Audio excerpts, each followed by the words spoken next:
Bukas magtatapat ang magkaribal, TNT Tropang 5G versus San Miguel Beermen. Magaganap na rin ang hinahantay na tapatan ngayong Commissioner's Cup, Bol Bol versus Junmar Fajardo. Sino kayang mananaig sa laban na to?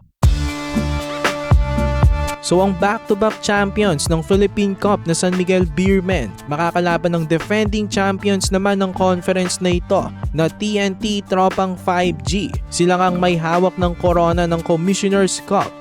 Grabe nga ang laban na to. Ang headline si Bol Bol, 7'3" na dating NBA player kontra sa 9-time MVP, most dominant big man sa PBA na si Junmar Fajardo.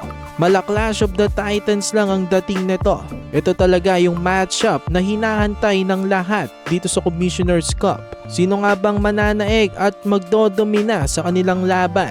Itong si Bol Bol, grabe ang stats niya sa kanyang mga unang laro dito sa PBA. 39 points, 15 rebounds at 3 blocks per game. Showcase na nga nitong 7'3" na si Bol Bol ang kanyang skills. Grabe ang kanyang athleticism, mabilis sa karaniwang bigs at may shooting touch from outside. Isang extraordinary player nga itong si Bol Bol. Tiwalang-tiwala nga ang TNT na itong import na makakatulong sa kanilang pagdedepensa sa kanilang Commissioner's Cup title.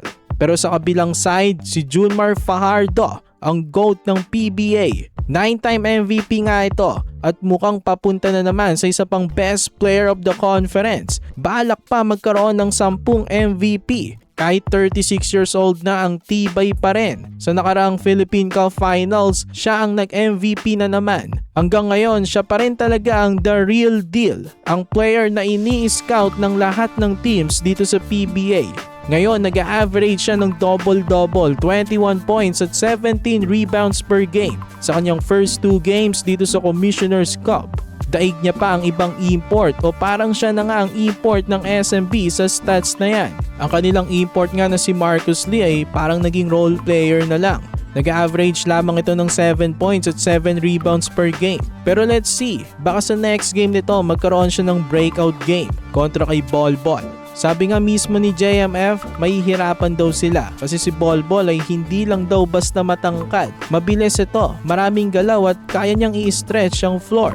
Pero alam niyo naman itong si Junmar ay napaka-humble talaga. Pero pagdating sa court ay malupit rin. Veterano na to at siya pa rin ang best player ng PBA. Pero alam niya na hindi talaga magiging madaling bantayan itong 7'3" na si Bol Bol. Kita niyo naman itong feature na ito mga kabakets.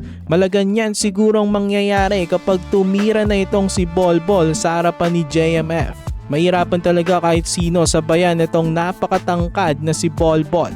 Pero for me, may edge si Fajardo pagdating sa IQ dahil veteran na ito at mas lamang sa experience. Pagdating sa katawanan at sa balyahan, lamang din dyan si Junmar.